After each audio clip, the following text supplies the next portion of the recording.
자, 이상한 변호사 우영우 1화에 대해서 얘기를 해볼게요. 자, 1화에 굉장히 재밌는 주제가 나왔는데, 일단 1화의 내용이 뭐였죠? 살인 미수 사건에 관한 내용입니다. 어떤 아주머니께서 치매로 고생을 하고 있는 남편분을 모시면서 살고 있어. 그런데 이분이 굉장히 화도 잘 내고 아내분한테 막 시비도 잘 걸고 막 이러니까 아내분이 굉장히 고통스러운 나날을 보내고 있었죠. 그랬는데 또 이제 다투게 돼서 아주머니가 다리미로 아저씨 머리를 때렸는데 아저씨가 쓰러졌다. 자, 그래서 이게 살인 미수다라는 거예요. 자, 이런 철로 된 다리미로 사람의 머리를 내려쳤다라고 하면 죽이려고 한 거잖아.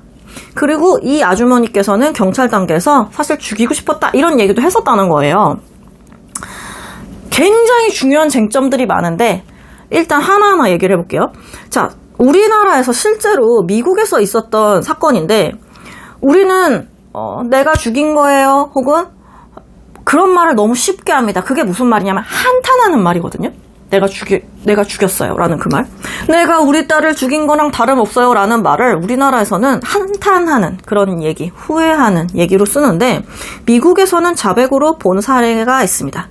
자, 집에 불이 나서 딸이 사망했어요. 그런데 아버지가 본인만 뛰쳐나와서 살았고 아이는 구하지 못한 사건이었는데 실제 있었던 사건이에요. 그러니까 미국 경찰이 의심을 했겠죠. 너는 살아나왔는데 왜 네 딸은 안에서 죽은 거야? 이거 방화 아니야? 너 집에 불 지르고 애 죽게 만든 거 아니야? 너 살인이지. 살인죄로 기소가 됐습니다. 그랬을 때 이 사람이 살인으로 유죄가 나왔는데 그거의 가장 강력한 얘기는 뭐였냐면 이 사람은 자백을 했다는 거예요. 뭐라고 그랬냐면 똑같아. 내가 우리 딸을 죽인 거예요 라는 말을 했어요. 자, 그러면 그냥 끝난 거야. 자백. 미국은 특히 한탄하는 말이었겠지. 앞뒤 전후 맥락을 따졌을 때 이 아저씨는 너무 속이 상하고 가슴이 아프니까 신세 한탄을 한 거야 라고 우리는 생각할 수도 있겠지만 미국은 절대로 그렇지 않았다. 얘 자백한 사건이고 너무 심플한 사건인데 이게 왜 살인이 아니지? 이렇게 된 거였어요. 그래서 그것이 알고 싶다 해서 한번 뒤집었던 적이 있었습니다. 몇 년 전 얘기예요. 그걸 보면서 저도 많이 느꼈죠. 왜냐하면 이렇게 문화가 다르고 특히 언어적인 부분도 좀 다르고 우리나라 사람들이 그렇게 한탄하는 걸 이해를 못하니까 그리고 설령 그런 한탄이라고 하더라도 우리나라에서도 그런 얘기는 안 하시는 게 좋아요. 그 질문은 왜 그랬어요? 이거 왜 따님이 죽었다고 생각하세요? 내가 죽인 거나 다름없죠. 그거는 자백일 수밖에 없어요. 그러니까 기본적으로 어떤 말을 해야 되는지 아닌지는 좀 아시는 게 좋겠다. 자, 그게 왜 중요하죠? 그거를 왜 물어봤을까요? 자, 수사관이 그거 왜 물어봤을까요? 왜 물어봤냐면 고의를 확인하기 위해서 물어본 거예요. 자, 우영우 사건으로 다시 넘어갈게요. 자, 우영우 변호사가 했던 대사 중에 정말로 가슴에 딱 와닿았던 대사가 있습니다. 그게 뭐냐면 자, 일단 전에 상황을 좀 설명을 드릴게요. 계속 물어봅니다. 정말로 아저씨를 죽이고 싶었습니까? 이렇게 물어봐요. 자, 그러면 그지? 뭐 평소에 나를 너무 고생시켰으니까 죽이고 싶었지. 커튼을 이렇게 눈부실까봐 쳐주시는 거를 보니까 그건 사랑하는 사람에게 하는 행동인데 어떻게 사랑하는 사람이 죽기를 바랍니까? 정말로 죽이고 싶어서 때린 겁니까? 라는 말을 계속 물어보죠. 그러니까 아줌마가 말을 합니다. 그게 뭐가 그렇게 중요해? 내가 죽이려고 했는지 아닌지가 뭐가 그렇게 중요해? 라고 말합니다. 그랬을 때 이제 우영우 변호사의 굉장히 하이라이트 대사가 나오는데 법은 마음을 중요하게 생각합니다. 라고 말합니다. 법은 마음을 중요하게 생각합니다. 그 말이 굉장히 감동적이었어요. 저는. 왜냐하면 너무 맞는 얘기거든. 자, 그걸 어려운 표현으로는 뭐라고 하냐면 고의를 중요하게 생각한다는 거예요. 고의를 중시합니다. 고의에 따라서 죄명이 바뀌어요. 자, 내가 사람을 죽이려고 했는데 다쳤어. 그러면 살인 미수. 죽이려고 했잖아. 자, 살인의 고의를 가지고 행동을 했는데 그 사람이 죽지는 않았어. 살인 미수예요. 내가 상처를 입히고 싶었어. 쟤를 좀 다치게 하고 싶었어. 그래가지고 때렸는데 다쳤어. 그런 경우에는 상해예요.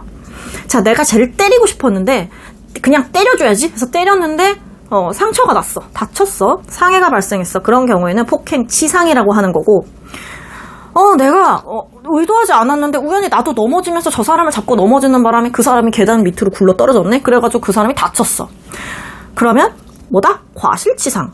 자, 다 다쳤다는 건 똑같잖아요. 근데 내가 어떤 의도로 걔를 다치게 했는지에 따라서 죄명이 확 달라지죠. 살인 미수, 굉장히 무거운 죄부터 과실치상까지. 혹은 뭐 걔가 나를 막 위협하고 칼 들고 막 달려오길래 내가 걔를 계단에서 꽉 밀었어. 그랬을 때 걔가 떼굴떼굴 굴러가지고 좀 다쳤어. 전치 2주. 찰과상 이 정도 다쳤다. 그럼 뭐야? 그런 건 처벌하지 않을 수 있겠죠. 그런 건 정당방위가 인정될 테니까. 이렇게 다 다른 거. 왜 그랬니? 왜? 라고 계속 물어보는 거예요. 자, 우영우 변호사가 왜 정말 죽이려고 머리를 때리신 겁니까? 라고 물어보는 이유가 고의를 확인하고 싶어서 그런 겁니다.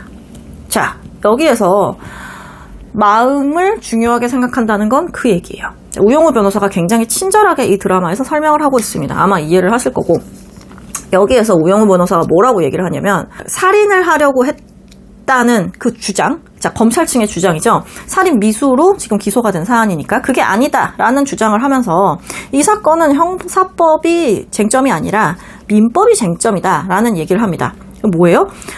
내가 내 상속인을 사망하게 하거나 그런 경우에 나는 더 이상 상속을 받을 수 없는 그런 문제가 생긴다. 자, 지금 이 아주머니가 연금으로 생활을 하고 있고 이 아버님 명의로 모든 재산이 되어 있다. 건물도 그렇게 되어 있고 그래서 거기서 월세를 받고 있어. 자, 그런데 이 아주머니가 그걸 다 포기하고 내가 이 사람 죽여버리면 상속을 못 받는데 그걸 감수하면서 이걸 했을까라는 주장인 거죠.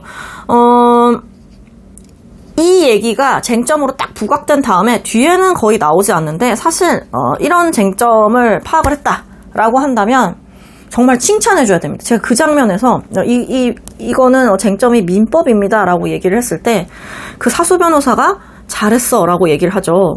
굉장히 저도 그 드라마의 그 부분을 보면서 뿌듯했어요. 아, 만약에 내 수습 변호사가 저런 쟁점을 짚어낸다면 얼마나 뿌듯할까? 정말 잘했다. 왜냐하면 살인 미수로 기소된 사안에서 뭐 집행유예를 받아보자 아니면은 뭐 감형을 최대한 받아보자라는 게 일반적인 변호사들의 모습인데 그때 이 감형을 받고자 하는 그 요소 중에 하나로 짚을 만한 굉장히 중요한 내용이었기 때문이에요.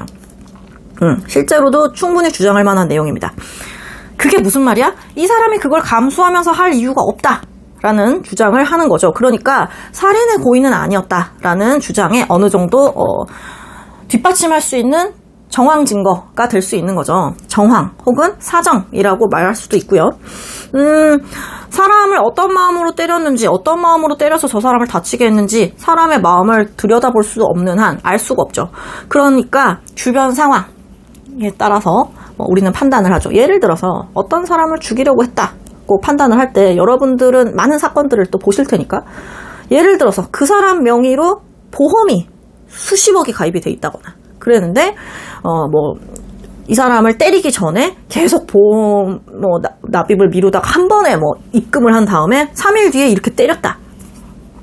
이런 경우 혹은 자고 있는데 때렸다거나 뭔가 이런 정황으로 봤을 때 그 사람의 마음을 유추할 수밖에 없죠. 왜냐하면 모든 피고인들은 나는 억울하다라고 얘기를 하거든요.